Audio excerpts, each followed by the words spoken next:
Enquanto a internet está enlouquecida com possivelmente o melhor episódio de Jujutsu Kaisen da história, os fãs japoneses odiaram esse episódio. Ao mesmo tempo, Demon Slayer foi esnobado pelo Oscar e novos episódios de Naruto estão em produção. Domingo é dia de Diga Anime aqui nesse canal, quadro em que a gente comenta notícias, novidades, polêmicas do universo de animes e mangás, e hoje a coisa tá assim impactante. Tem muita notícia importante, então já deixa o seu like para apoiar esse quadro, comenta aqui embaixo, continua Diga Anime. Claro, bora comentar essas notícias porque tem muita coisa pra gente conversar, então já se inscreve para acompanhar todos os próximos vídeos e volte aqui não só todo domingo, mas durante a semana que tem muita coisa legal pra sair por aqui também. E falando em coisa boa, loja.com.br/Gabi-Xavier para você encontrar as melhores estampas inspiradas nesse universo de animes e Japão, inclusive recentemente com promoção pro Brasil todo com frete grátis, além de várias promoções que acontecem ao longo do ano. Então depois desse vídeo, clica no link da descrição ou nos cards que aparecem aqui embaixo para ir direto pro site e aproveitar lá todas as promoções. Decepção foi o que os fãs de Demon Slayer sentiram recentemente com a divulgação da lista oficial de indicados ao Oscar. A campanha de marketing de Demon Slayer e o Castelo Infinito estava gigantesca. Realmente a torcida era que finalmente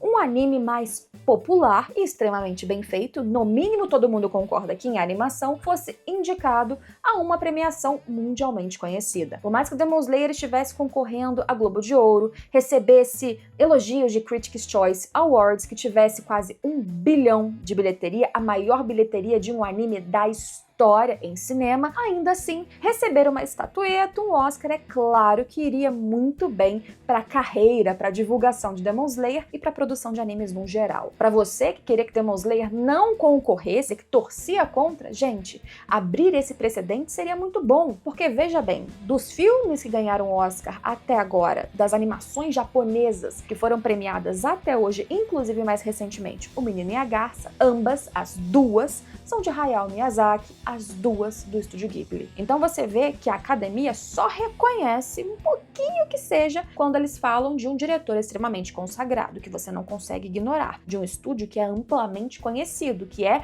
reconhecido como obra de arte, que lança diversas obras incríveis que nem Hollywood pode ignorar. A mesma premiação que escolhe vários nomes extremamente populares da Pixar, da Disney, não consegue reconhecer um apelo popular de um anime como Demon Slayer. E eu sei, vai muito contra Demon Slayer o fato de que Castelo Infinito é um filme que continua, praticamente finaliza uma história. Por mais que a animação seja incrível, e é sim, não é um filme muito aberto ali, por exemplo, para quem tá votando, decidindo aqueles que concorrerão, colocarem no caminho. Não define muita coisa não, tá? Porque eu sei que Oscar premia continuações, se for bem feito, hollywoodianamente falando, eles aceitam. Pra animação estrangeira, esses empecilhos pesam um pouquinho mais. Chainsaw Man, então, o filme que ele sendo um pouquinho mais aberto para público novo, ainda assim também tá naquela lista de animes populares demais para a academia, infelizmente, de Hollywood reconhecer. Então, não temos Demon Slayer, não temos Chainsaw Man, dessa vez não temos anime concorrendo na categoria Melhor Animação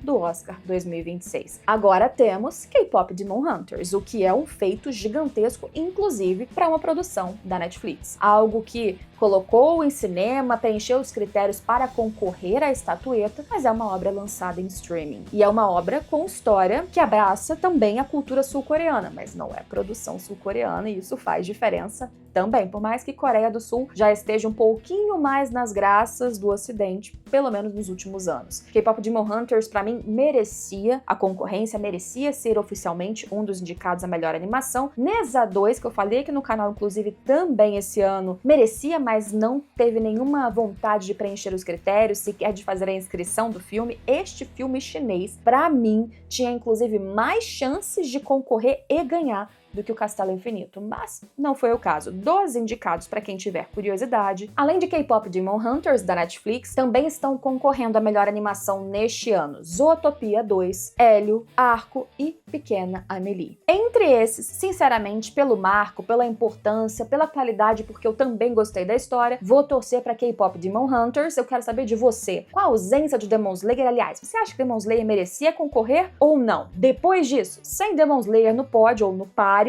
para quem você está concorrendo para a estatueta estatueta de melhor animação nesse ano, nesse Oscar. Me conta aqui embaixo. Bem, enquanto tivemos uma semana que Jujutsu Kaisen está sendo muito elogiado por uns e muito criticado por outros, ainda vamos falar disso, tivemos também uma declaração da Netflix no Tudum, evento em que eles trazem números, novidades, lançamentos, uma informação extremamente relevante não só para Jujutsu, mas para o universo de animes também mundialmente falando. Porque durante o anúncio de todos os números da plataforma, ou de alguns números, eles revelaram que Jujutsu, na primeira semana, logo depois da estreia do seu primeiro episódio da terceira temporada, este anime popular figurou em terceiro lugar das séries mais assistidas da plataforma. Gente, é um anime mundialmente na Netflix, sendo o terceiro mais assistido no começo de janeiro, depois da estreia de uma nova e terceira temporada. Isso é gigantesco.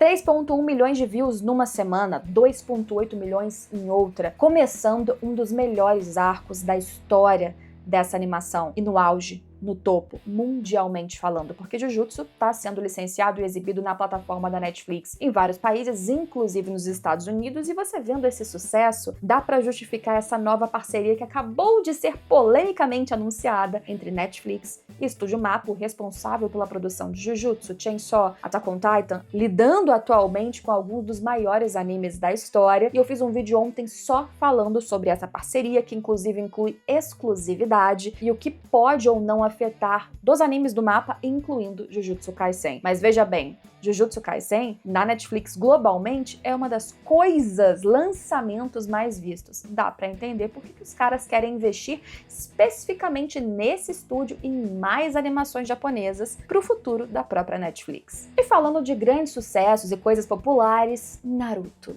Naruto já acabou um tempo, né? E aí a gente continua tendo coisas de Boruto, mas a notícia não é sobre Boruto. Bom tempo atrás foram anunciados 4 episódios novos, inéditos e especiais em comemoração ao 20º aniversário de Naruto, e esses episódios nunca saíram, foram adiados indefinidamente. Não tem data para eles estrearem. Aí tivemos uma declaração que revelou que um estúdio chinês está trabalhando no quê? Em episódios novos de Naruto, em projetos novos de Naruto e One Piece. One Piece ainda, apesar do hiato, está sendo lançado, então não é tão revelador saber que o estúdio chinês está envolvido numa nova produção do anime, ou numa continuidade de novos episódios do anime. Agora, Naruto? Naruto não era pra estar saindo nada agora. E aí? Lerei a matéria do site Otaku PT pra vocês, porque eu acho que tá bem completinha e explicada. O site oficial do governo de Lijiang, na China, publicou recentemente um artigo sobre o desenvolvimento industrial da região, destacando o trabalho da Huahuan Dongjin Animation Co. Limitada, um estúdio com financiamento sul-coreano localizado no Lijiang Data Content Industrial Park. De acordo com o comunicado oficial, o staff da animação tem vindo a trabalhar, ou está trabalhando, né, que é um site português, intensivamente para cumprir prazos de múltiplos projetos de animação, incluindo encomendas para One Piece e Naruto. A empresa especializa-se em serviços de subcontratação para clientes japoneses e coreanos, reunindo tecnologias, talentos internacionais de alta qualidade para a produção de animação original. Esse tipo de colaboração não é incomum na indústria de animes e tudo mais. O governo chinês foi fazer um relatório dizendo do trabalho de uma empresa de animação chinesa com investimento sul-coreano e a importância desses trabalhos, parcerias, e aí que vazou uma informação. Não vazou, né? Mas é claro que as pessoas ficaram atentas e pensaram, tá trabalhando em algo de One Piece Naruto? Será então que são esses 4 episódios que estão prometendo há tantos anos e nunca saíram? Episódios realmente inéditos de Naruto, que não são adaptação de algo do mangá, não são um remake do que já foi, querendo ou não, é algo novo de Naruto, que se esse relatório não estiver louco chamando Naruto, quer dizer, chamando Boruto de Naruto, terá alguma coisa nova em algum momento daqui pra frente. Desde 2023, os fãs de Naruto estão esperando esses episódios novos e nunca chegaram, nem qualquer data foi divulgada. Seria esse, então, um excelente sinal? O que você acha? Esta é a parte do vídeo em que a gente entra naquela fase de rumor. Fofoquinha, disse-me disse. Pode ser que aconteça, pode ser que não. E isto é sobre o live action de Chainsaw Man. Há bastante tempo que há um rumor crescente e nenhuma confirmação amplamente oficial de um live action futuro sobre Chainsaw Man. Uma adaptação com pessoas reais dessa história que foi lançada nos últimos anos em animação e que já faz bastante sucesso desde antes disso, quando só tinha o mangá. O live action não foi confirmado, mas dizem as fofocas, as pessoas, os rumores, rumores que MAP estaria conversando inclusive com o estúdio Sony para trazer essa adaptação para cinema. Será que isso realmente vai acontecer? Os rumores cresceram e tem até mesmo algumas indicações, ou de novo, fofocas, sobre quem seria o ator do personagem principal, Dandy. Walker Scobell, o jovem que hoje é protagonista na série da Disney fazendo Percy de Percy Jackson, seria a escolha, segundo os rumores, para viver o protagonista de Chainsaw Man. Vou dizer para vocês que, sendo uma pessoa que assiste Percy Jackson e vê o Percy com esse ator, eu não consigo muito imaginar ele na personalidade, eu não digo na capa, na figura, na proximidade física, porque aí até se parece, mas ele sendo o personagem de Chainsaw Man e ao mesmo tempo Percy, assim, né, atores, e sendo um bom ator, é claro que ele vai conseguir. Mas por enquanto, na minha cabeça, as peças não encaixam, mas é fofoca. Não tem nada confirmado. Então, clima de fanfic, de torcida de fãs, me conta aqui embaixo. Você queria que esse live action acontecesse? Acha que esse é um live action que tem potencial de funcionar, de dar certo, e esse ator encaixaria no papel de principal? E falando de novo do sucesso da semana de Jujutsu Kaisen, depois do episódio 4 da terceira temporada, que conseguiu atingir uma nota de 9.8 no IMDb, com mais de 8.000 avaliações, um episódio elogiadíssimo, não só na sua carga e profundidade narrativa de construção de personagens, mas na animação, que inclusive tem sequências claramente inspiradas em Kill Bill de Tarantino. Ainda assim, no Japão, a recepção não foi tão positiva, pelo menos nos fãs que começaram a ser bastante expressivos nas redes sociais. Os fãs japoneses criticaram especialmente a liberdade da adaptação de trazer outras nuances, enquadramentos e ritmo para a história nessa luta em específico, no enquadramento da personagem Maki. Isso porque a adaptação, na minha opinião, de forma brilhante, tomou liberdade de trazer um pouco do que o audiovisual traz de composição, de adendos, do que não dá para ser transmitido apenas pelas páginas. Então sim, você fará enquadramentos diferentes, você fará sequências cinematográficas que não são quadro a quadro o que você tem no mangá, mas que ampliam aquelas cenas, criam uma sequência que consegue transmitir para quem está assistindo ainda mais sensações, ainda mais visceralidade, emoções transbordando em tela, através das cores, dos ângulos que são claustrofóbicos, do vermelho que invade a cena em preto e branco para trazer aquela sensação de morte, de perda, de dor, a trilha sonora ou silêncio que vai calibrar o momento de você sofrer pela irmã de uma e ter o conflito de sentimentos com tanta morte aparecendo em tela, ao mesmo tempo que uma vingança extremamente necessária, justa, acontece. O episódio foi perfeito, pelo menos na minha visão. Mas para muitos fãs japoneses, isso foi um defeito absurdo, exatamente por não fazer uma adaptação fiel, linha a linha do que acontecia no mangá. Mais que isso, vários fãs japoneses criticaram a reação do exterior, o fandom sendo extremamente crítico com o episódio 3, porque teve muitas explicações sobre o jogo do abate ou da migração à extinção, sendo que as explicações e tudo isso era extremamente fiel ao mangá, e que então o público do exterior estaria muito mais acostumado e muito mais suscetível ao jogo visual, que essa sinestesia visual era muito mais importante para o Ocidente do que era, por exemplo, para eles, do que era, por exemplo,